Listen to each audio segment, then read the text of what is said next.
بسم اللہ الرحمن الرحیم۔ آج کی حدیث مبارکہ عن ابی سعید قال قال رسول اللہ صلی اللہ تعالی علیہ وسلم یقول الرب عز وجل من شغلہ القرآن عن ذکری ومسألتی اعطیته افضل ما اعطی السائلین وفضل کلام اللہ على سائر الکلام كفضل اللہ على خلقہ۔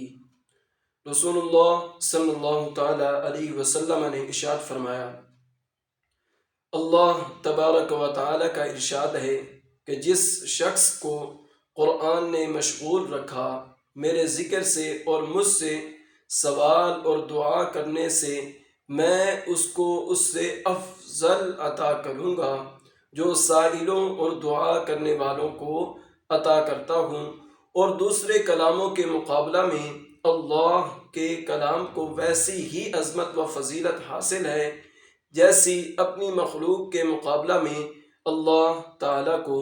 سنن ترمذی۔